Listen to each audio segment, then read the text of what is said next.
بسم اللہ الرحمن الرحیم۔ عدنان صاحب پشاور سے، ہمارے گھروں میں ایک ہی باتھ روم ہے، تو کیا ہم واش روم میں وضو کر سکتے ہیں؟ کیا ایسا کرنا جائز ہے؟ جی بھائی کر سکتے ہیں۔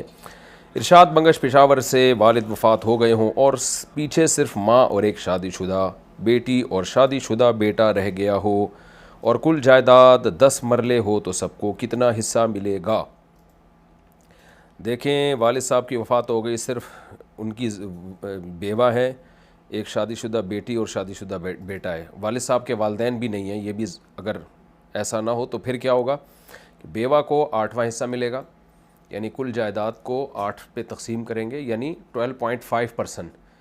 پھر بیوہ کا حصہ نکالنے کے بعد جو بھی بچے گا اس کو 3 پہ ڈیوائیڈ کریں، تو جب 3 پہ ڈیوائیڈ کیا تو جو جواب آیا یعنی 1/3 وہ بیٹی کا اور 2/3 جو ہے وہ بیٹے کو دے دیا جائے۔ حسنین سیال کوٹ سے، نماز کے دوران آستین کہاں تک فولڈ کر سکتے ہیں؟ کیا کوہنیوں سے نیچے تک فولڈ کر سکتے ہیں یا تھوڑے سے بازو فولڈ کر سکتے ہیں؟ دیکھیں، نبی صلی اللہ علیہ وسلم نے نماز میں کپڑے موڑنے سے منع کیا ہے، تو اس لیے بعض علماء کہتے ہیں کہ نماز میں آستین موڑنا جائز نہیں ہے، لیکن پھر اس میں خود اختلاف ہے کہ تھوڑی بہت موڑنا یا پوری۔ تو ہماری نزدیک راجح قول یہ ہے کہ تھوڑی بہت موڑنے سے کچھ نہیں ہوتا۔ اصل میں جو نبی صلی اللہ علیہ وسلم نے موڑنے سے منع کیا، اس کی وجہ یہ ہے کہ کپڑے کی ہیئت چینج نہ ہو جائے، آپ عجوبہ نہ لگیں۔ کپڑے کو اپنی اصل وضع پہ رکھ کے نماز پڑھنی چاہیے۔ کوئی بھی نماز میں ایسا کام جو نارمل روٹین میں انسان نہیں کرتا، اس طرح کا لباس پہننا وہ ٹھیک نہیں ہے۔ تو نارمل روٹین میں تو ہم تھوڑے بہت آستینیں موڑ لیتے ہیں، ہاں یہاں تک نہیں چڑھائی جاتی آستینیں، وہ پھر عجیب سا لگتا ہے انسان۔ تو اس لیے تھوڑی سی آستینیں کسی نے موڑ لیں تو اس سے کوئی فرق نہیں ہے، البتہ نماز میں یہاں تک آستینیں موڑنا تو آپ کی ہیئت چونکہ جو اصل وضع ہے وہ چینج ہو جاتی ہے، تو یہ مکروہ ناجائز عمل ہے۔ لیکن اگر تھوڑی بہت آستین موڑ لی تو انشاءاللہ اس میں کوئی حرج نہیں ہے، لیکن اگر کوئی احتیاط کرے کہ تھوڑی سی آستین بھی نہ موڑے تو یہ زیادہ اچھا ہے۔ لیکن یہ خوب سمجھ لیں، اگر کسی کی آستینیں ہیں ہی چھوٹی، جیسے شرٹ پہنی ہوئی ہے تو آستینیں ہی یہاں تک ہے، اس میں کوئی حرج نہیں ہے، بات ہے آستین موڑنے کی۔ اور ایک مسئلہ یہ بھی ہے کہ اس سے بعض لوگوں نے آج یہ کہنا شروع کر دیا کہ ٹخنے ننگے کرنا، ٹخنے کھولنا بھی جائز نہیں ہے کیونکہ آپ کو شلوار موڑنی پڑتی ہے، تو یہ بالکل غلط ہے۔ حدیث میں جو موڑنے سے منع کیا گیا ہے نا، وہ فولڈ کرنا ہے یہاں سے، یا پائنچوں کو آپ نیچے سے فولڈ کریں۔ ٹخنے کھولنا تو حدیث میں بہت شدید حکم ہے نماز کی حالت میں، صحیح بخاری مسلم کی حدیث ہے، ان اللہ لا يقبل صلاۃ رجل مسبل ازارہ۔ آپ صلی اللہ علیہ وسلم نے فرمایا اللہ اس شخص کی نماز قبول نہیں کرتے جو اپنے ازار کو ٹخنوں سے نیچے کھینچتا ہے۔ تو ٹخنے جو ہے وہ ننگے کرنے پڑیں گے، چاہے پینٹ کو فولڈ کر کے کرنا پڑے یا شلوار کو فولڈ کر کے کرنا پڑے، نیچے سے فولڈ کرنا پڑے یا اوپر سے فولڈ کرنا پڑے، کیونکہ ٹخنے کھولنے کا حکم زیادہ مؤکد ہے اور اس کی زیادہ شدید تاکید ہے، خاص طور پہ نماز میں تو اور زیادہ تاکید ہے۔ عثمان صاحب سعودی عرب سے کہتے ہیں، میرا ایک دوست تھا، اس نے روزہ رکھا ہوا تھا لیکن لڑکی کے ساتھ ویڈیو کال پہ بات کر کے اپنی خواہش پوری کر لی، اب اس کا کیا کفارہ ہے؟ بہت بڑا جرم کیا، گناہ کیا۔ اب یہ کہ رمضان کا روزہ تھا تو روزہ ٹوٹ گیا، کفارہ لازم نہیں ہے کیونکہ کفارہ ہم بستری سے لازم ہوتا ہے، اور اگر نفلی روزہ تھا تو بھی گناہ بھی ہوا، ٹوٹ گیا۔ دونوں صورتوں میں ایک ہی حکم ہے کہ رمضان کا روزہ تھا تو قضا واجب ہے، اور نفلی روزہ تھا تو بھی قضا لازم ہے، کیونکہ نفلی روزہ اصل میں تو لازم نہیں ہے لیکن توڑ دیا تو لازم ہو جاتا ہے، اس کی قضا لازم ہو جاتی ہے۔ محمد ملک خان KPK سے سوال یہ ہے کہ موبائل فون کے کام میں اگر کسی کو گانا بھیجنا ہو تو کیا وہ حلال ہے یا حرام؟ نیز کوئی اگر کہہ دے کہ نعت یا نظم ڈال دو تو وہ ہم ڈال دیتے ہیں، کیا اس کی کمائی حلال ہے یا حرام؟ جناب، گانا اس میں ڈاؤن لوڈ کرنا یا گانا بھیجنا اس کی کمائی ناجائز ہے۔ نعت یا نظم وغیرہ اگر ڈاؤن لوڈ کر دیتے ہیں تو وہ حلال ہے، اس میں کوئی حرج نہیں ہے۔ بنت مطلوب اتر پردیش سے، کیا تراویح میں 4 رکعت ایک سلام سے پڑھ سکتے ہیں؟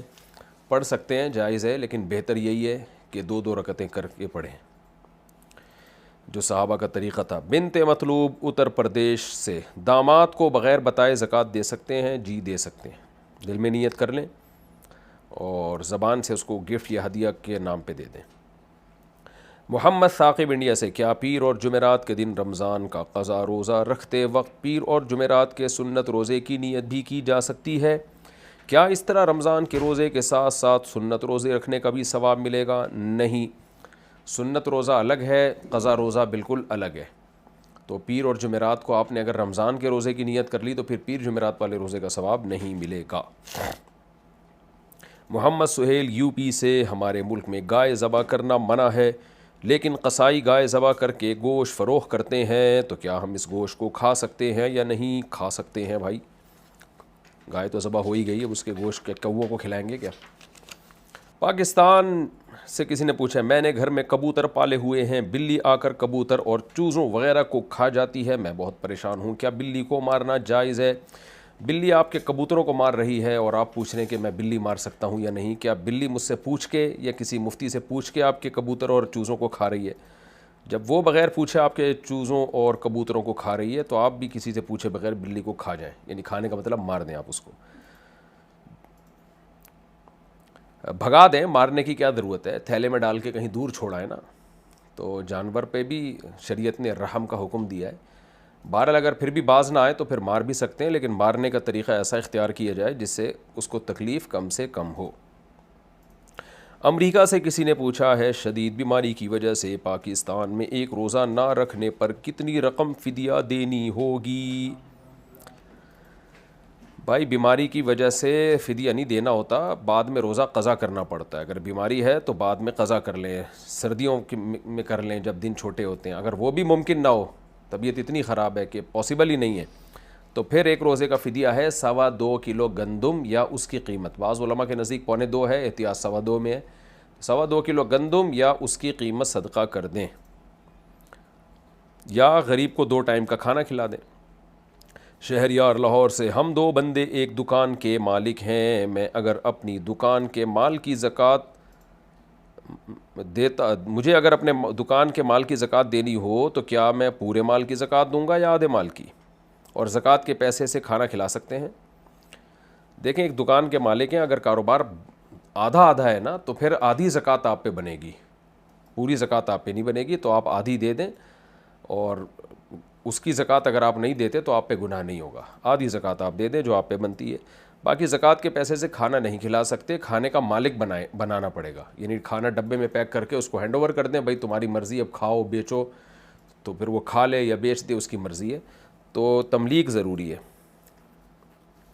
طاہر صاحب دبئی سے، دبئی میں ہر کمپنی پر لازم ہے کہ وہ اپنے امپلائی کو میڈیکل انشورنس دے، کیا اس انشورنس سے اپنا علاج کروانا جائز ہے؟ بھائی صاحب دیکھو، جب کمپنی انشورنس کی آپ کو وہ پالیسی دیتی ہے، آپ کا براہ راست انشورنس کمپنی سے کوئی ایگریمنٹ نہیں ہوتا، کوئی عمل دخل نہیں ہوتا، تو پھر آپ کے لیے علاج جائز ہے۔ پھر وہ کمپنی جانے اور انشورنس کمپنی جانے، وہ ان کے ایگریمنٹ جو بھی ہے اس سے آپ کو کوئی گناہ انشاءاللہ نہیں ہوگا۔ آپ یہی سمجھیں گے کہ آپ کی کمپنی آپ کا علاج کرا رہی ہے۔